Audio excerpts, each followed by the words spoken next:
So, do you want to dive straight in and just give us everybody a quick overview of your career today and what you're doing now, of course? Yeah, sure. Thanks, John. Thanks for having me on. I'll keep it brief, but I first graduated in journalism. Like a lot of people that go into PR, told that you're going to be this big brand, like writing about all the biggest stories, and then actually you're told there's no money in journalism. So I started at a tech agency. Then I moved out to Sydney and spent 3 years at Ogilvy PR, and that's where I really sort of cut my craft working in enterprise tech. So working with brands like Microsoft, Citrix, SAP, the Telstras.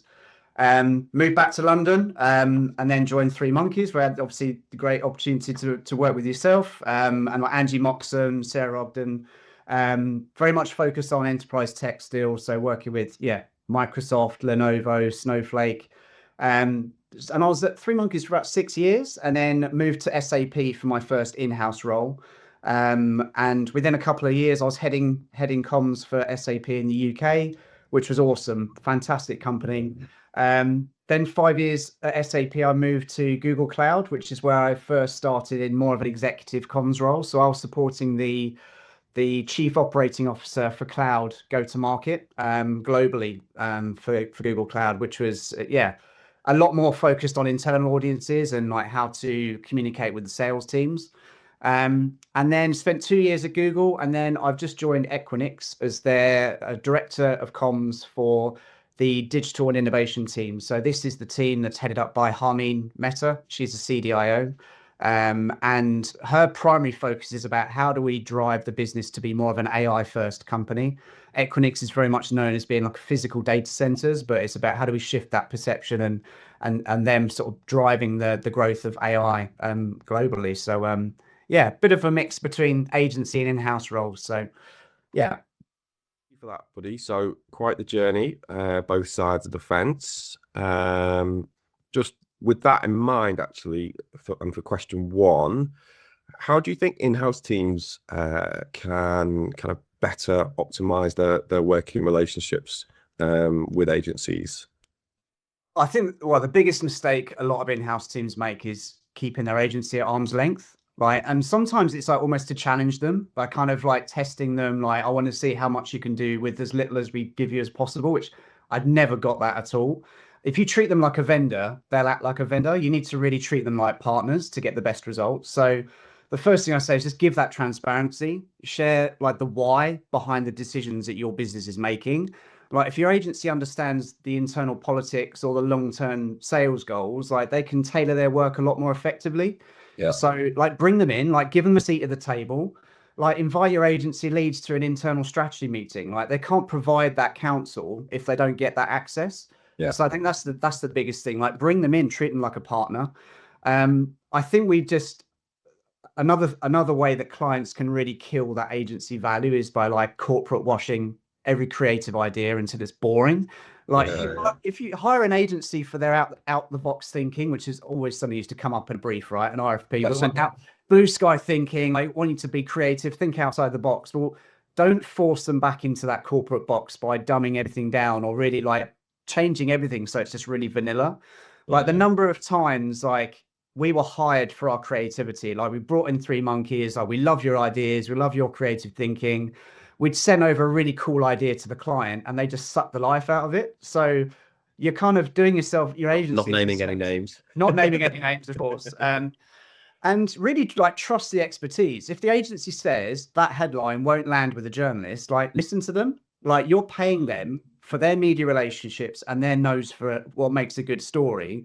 So just don't turn them into an expensive pair of hands just to type what you dictate. Like a lot of clients do a lot of talking, but don't actually listen to the counsel that's being provided. So I think, yeah, just really respect that external perspective. And just on that track, like incentivize the creativity. Like I think that's where agencies, particularly at the moment, can really demonstrate their worth. It's like creative thinking. Like that's something that in-house teams really struggle with because we're so wrapped up in our corporate bubble. Like we need that outside thinking. We need to know what our competitors are up to. We need to know what's kind of getting cut through in the media. And I think that a lot of agencies can be often afraid to waste your time on experimental ideas, but I'd encourage them to do that. Encourage them to fail occasionally. Like tell you if you come to me and say, like, give us one wild card idea every month that isn't in our scope, this helps keep the agency excited. They're working on stuff that they really want to work on, and it just prevents them from becoming just that report generating factory. Like here's a coverage report, here's this, but where does that actually go? And set like a monthly, I don't know, 30-minute no agenda call with the team. Talk about industry tech trends. What are the competitors doing? What are the macro shifts that are really impacting the industry that you're working in?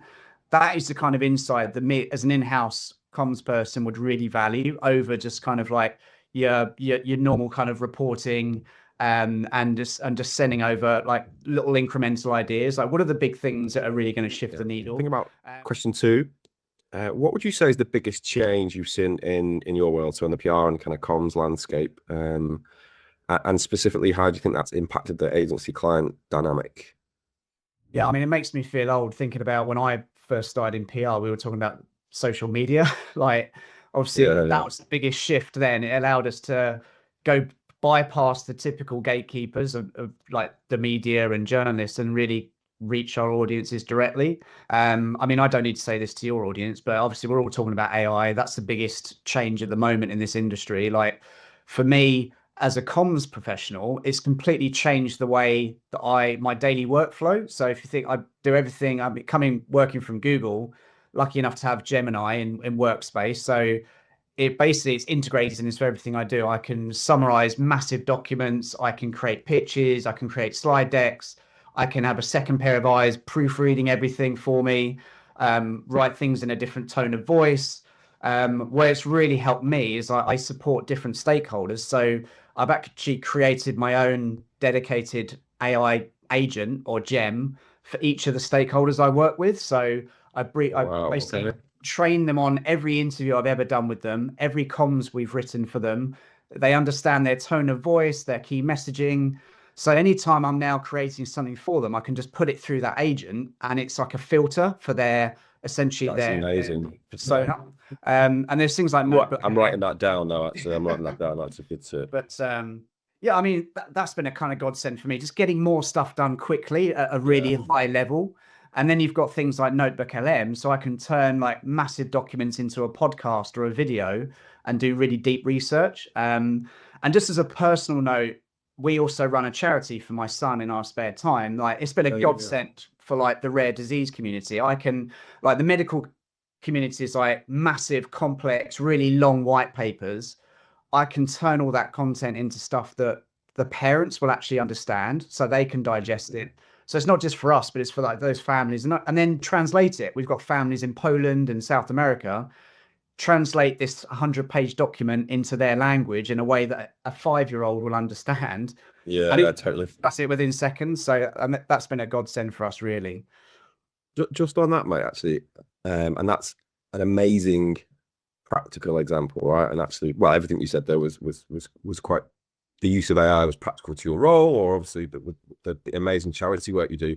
Do you think that's a bit of a challenge with AI in general, and that kind of discussion and narratives around it? Because I just you mentioned social media at the top as well. When I talk to clients or partners or even just family and friends, really, I mean, I've almost really dumb it down and just say, look, social was exactly what you said. It was a great way to connect with different people, but ultimately it's a channel. With AI, I just kind of generally talk about it's something that may or may not help you in different ways. It's just play around with it, and it may optimize, different aspects of your world. So do you think in general that brands just need to kind of not dumb it down, but just give it a much more greater context and layer of practicality for usage? 100%. I think that's why people are quite scared about the impact of AI, because they just don't understand how it's being used. And a lot of people are selling this like, oh, we're going to have an AI transformation, but then what does that actually mean? Like, we should be selling the utility and like the actual benefit. So if we focus on how people are using it in their own job, at the end of the day, it's not, okay, some jobs are going to be automated, but others, it's about helping you do more of what you love. Like, if AI can help you do the more mundane things, the reporting, the analysis, it means you can then spend more of your time on the part of your job that you love and be more strategic. At the end of the day, it's helping you to get your job done faster. In the same way, when we first had the internet launch, it was helping you reach people faster and find information faster. This is kind of the next wave of that. So, but yeah, let's not overcomplicate it. Right. Thank you for that. Loads of interesting points. And obviously, you're a company that knows all about AI, so very relevant. Final question. What is your kind of biggest tip for agencies in terms of winning new business? And then also to flip that for in-house teams in terms of finding the best partner for them.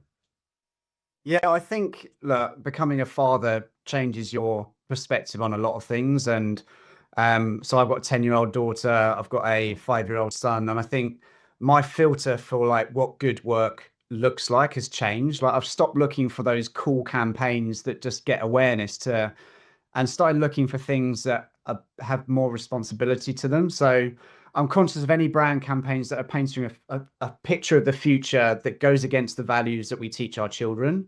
So like, I must admit, like most parents, pretty scared about the impact of AI and social media on young people.